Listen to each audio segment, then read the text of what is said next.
रहमान रहीम लکه څنګه تاسو ویل چې کوم رمضان المبارک را روان دی دغه لپاره صوبایي حکومت چیف سیکرټري صاحب 13 هفته یو میټینګ وکړلو پکې د پورا چې کوم زموږ صوبه ده دغه چې کوم ډي سیز دي ډي پی اوز دي او ادر ریلیونٹ چې کوم انسټیټیوشنز دي دغه ته ډایرکشن ورکړل او صوبایي حکومت یو باقاعده پلان اف ایکشن جوړ کړی دی هوم ډپارټمنټ هغه کوي لګیا دی پاکي چې کوم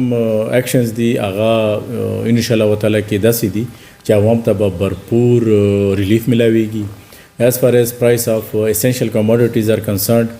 price committee meeting موږ راوخته دي پاکي به موږ کوشش کوو چې عوام ته ریلیف ملاوي شي داسې پرایسز موږ ورکو چې هغه د ګراوند ریالټیز مطابق وي او یو کوالټي چې کوم پروډکټ دی هغه عوام ته ملاويږي ورسره د پرایس کنټرول په حواله سره موږ مانیټرینګ ډیسک جوړ کړی دي مانیټرینګ ټیمز مو نوټیفای کړی دي چې هغه به شپه او ورځ مطلب د افطار په ټایم باندې هم او سحری په ټایم باندې هم چې چرته د سبزی او د فروټ ریټس ډیټرمن کیږي هلته به هم موجود وي مجسټریټس به موجود وي د فود ټیم به موجود وي او ورسره چې کم نرخنامې دي په دا باندې عمل درآمد دپاره به هم د پرایس مانیټرینګ ټیمز ایکشن اخلي او چې څومره زموږ بازار دي په هر بازار کې به په مین چوک باندې مونږ یو داسې پرایس کنټرول او عوام دوست ډیسک به جوړو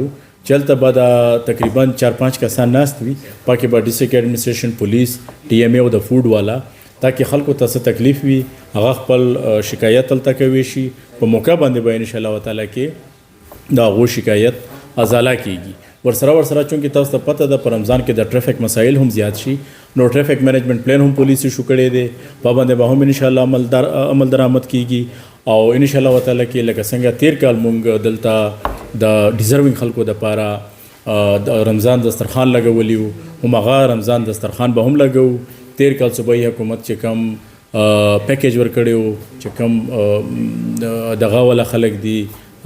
غریب خلک دي یا ډیزروینګ خلک دي ان شاء الله تعالی کې هغه پیکیج به هم راځي نو وی آر آلریډي we have done the homework I hope inshallah things will be very much good in the coming Ramzan al-Mubarak ji